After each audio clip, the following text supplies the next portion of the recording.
Em nome do Pai, do Filho e do Espírito Santo. Amém.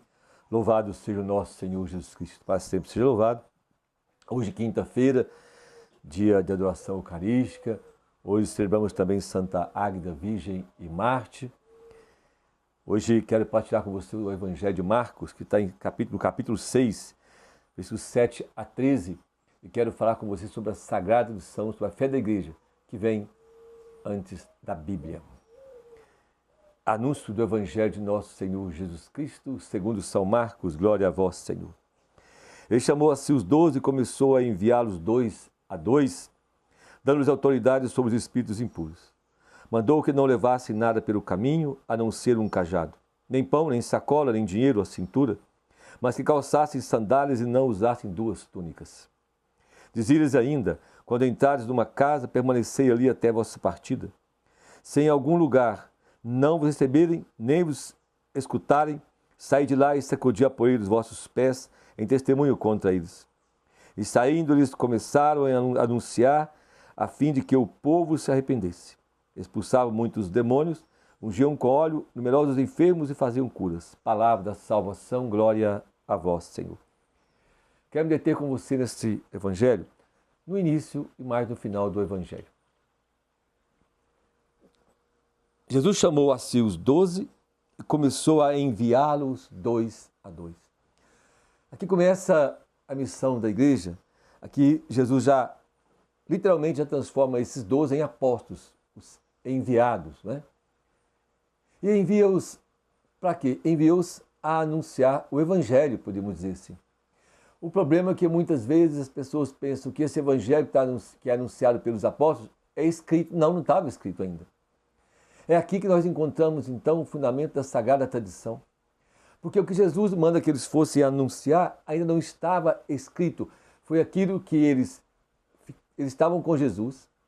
Então, eles viram Jesus fazer curas, milagres, escutavam os sermões do Senhor Jesus, aprenderam com Jesus. Muita coisa Jesus ensinava para eles em particular, não é? E aí, então, Jesus os envia. Os envia para fazer o quê? Aí no final do Evangelho, no versículo 12, saindo, eles começaram a anunciar, a fim de que o povo se convertesse. Anunciar o quê? O que ainda não estava escrito, mas tinha sido transmitido oralmente para eles por Jesus, ensinado para eles. É isso que eles ensinavam. Aí está, então, a missão da igreja, a vida da igreja, que nos garante este Evangelho hoje. Nos garante conhecer a verdade hoje. É aquilo que os apóstolos fizeram a mandado do Senhor. Ensinar aquilo que lhes foi transmitido ainda oralmente. Porque não tinha nada escrito, não tinha o Evangelho ainda escrito, não tinha as cartas, nada ainda. Aqui eu quero pegar com você esse livro de Raniero Cantalamessa, que se chama O Verbo se fez carne. Ele diz assim para nós: este fato reveste importância capital, sobretudo do ponto de vista teológico. Nasce aqui a tradição da igreja, graças à qual a onda da pregação de Jesus chega até nós, sem solução de continuidade. Ou seja, essa tradição que garante para nós a verdade revelada. Porque foi essa tradição que guardou a verdade e depois colocou o que era necessário em escrito, como diz São João. Foi o escrito necessário para a nossa salvação. Mas não foi tudo escrito. Mas tudo que é transmitido está fundamentado naquilo que foi escrito. Aí está a sagrada tradição. Ele diz assim: a missão está ancorada no Pai por meio do Filho encarnado. E se realiza no Espírito Santo. Toda a Trindade está nela envolvida, é sua garantia. A missão também está solidamente ancorada no Jesus Cristo histórico e em seu mandato. Não foi, em outras palavras, uma invenção da igreja. Não foi não. Ou uma exigência da fé sucessiva à Páscoa. O Evangelho de Jesus de hoje nos diz que Jesus começou a enviar os apóstolos já antes da Páscoa. Então, anunciar o Evangelho não é uma invenção da igreja, nem algo depois da Páscoa, já antes. O Senhor deixa claro para nós que revestiu os apóstolos de uma autoridade espiritual. capacitando os apóstolos para guardar aquilo que ele transmitiu a eles oralmente, verbalmente, para que eles pudessem, na unção do Espírito, comunicar, transmitir, ensinar aos outros. Aí está a Sagrada Tradição. E essa Sagrada Tradição que nos deu a Bíblia. Sim. Porque foi essa tradição que foi, depois dos anos 50, começou a escrever. São Paulo que escreve a carta aos Tessalonicenses, e vai escrever outras cartas, depois os Evangelhos, e por último o Apocalipse.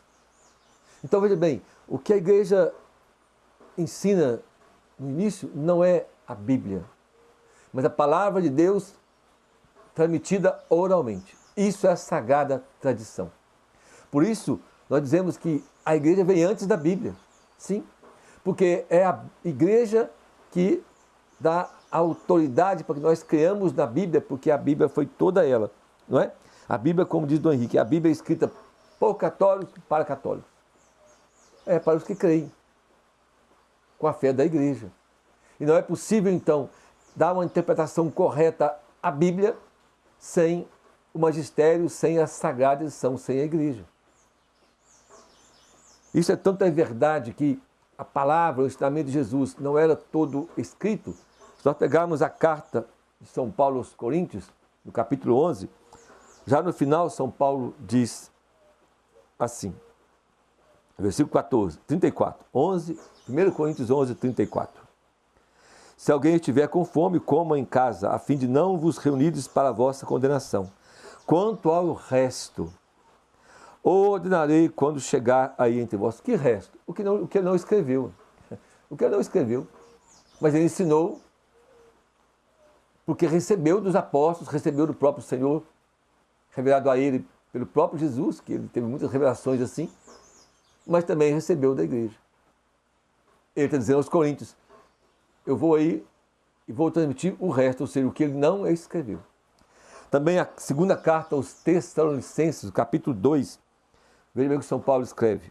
Capítulo 2, versículo 13. Portanto, irmãos, ficai firmes e guardai cuidadosamente as tradições que vos ensinamos, por nossa palavra ou por nossa carta. Ou seja, São Paulo está dizendo aos Tessalonicenses, olha, guarda o que nós ensinamos a vocês. Por nossas palavras, ou seja, por aquilo que eles ensinou sem escrever. E também o que foi escrito. As duas coisas juntas. Guarda o que foi escrito na carta, São Paulo está dizendo, mas também guarda o que foi ensinado por palavra. Isso é a tradição. É aquilo que os apóstolos transmitem, mas que não foi escrito. Mas que está em conformidade, fundamentado naquilo que foi escrito. Não ensinou nada diferente. Não no sentido de outra verdade, não.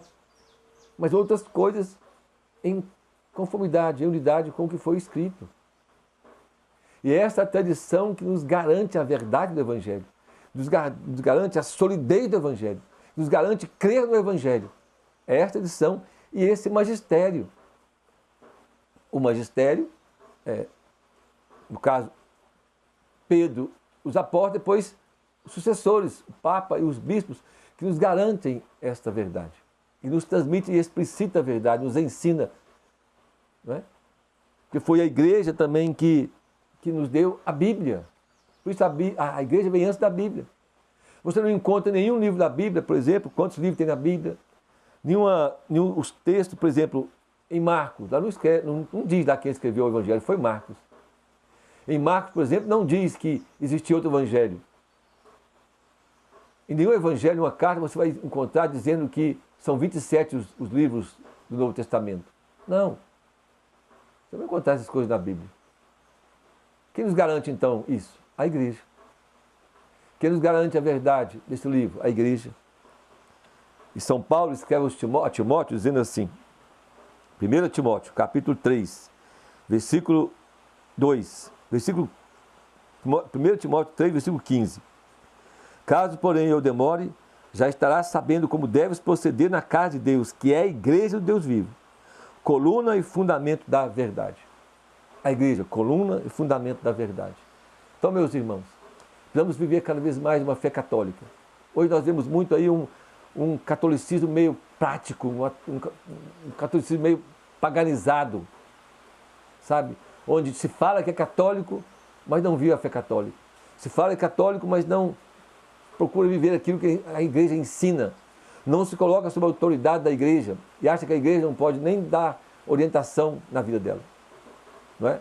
Não conhece nem os ensinamentos, documentos da Santa Igreja. Não, o católico está sob a autoridade do Sumo Pontífice Papa Leão XIV. E os bispos em comunhão com ele e os sacerdotes em comunhão com a igreja. Então nós estamos na comunhão da igreja. Isso é ser católico. Eu só posso também ler e crer na Bíblia com a igreja, como ensina a igreja, porque a igreja tem autoridade para ensinar a Bíblia, ninguém mais tem. Não tem. A igreja tem autoridade para ensinar a Sagrada Escritura. Na Sagrada Escritura tem a palavra de Deus, mas a igreja vem antes da Bíblia, porque foi a igreja que nos deu a Bíblia. Santo Agostinho dizia, eu não creia na Bíblia se não estivesse sobre ela a autoridade da igreja. Peçamos ao Senhor a graça, meu irmão e minha irmã, de crermos na igreja com a igreja. Cremos na Bíblia, que, que nos transmite a palavra de Deus, na fé da igreja, para sermos católicos de verdade. Que Nossa Senhora nos ajude a guardarmos essa fé católica no nosso dia a dia. Meu irmão, dê um like, faça comentário, assista o vídeo todo e mande, divulgue mais o nosso vídeo. Ajude-nos aí com o canal que possa crescer e alcançar mais pessoas. O Senhor nos abençoe, em nome do Pai, do Filho e do Espírito Santo. Amém. Louvado seja o nosso Senhor Jesus Cristo para sempre. Seja louvado.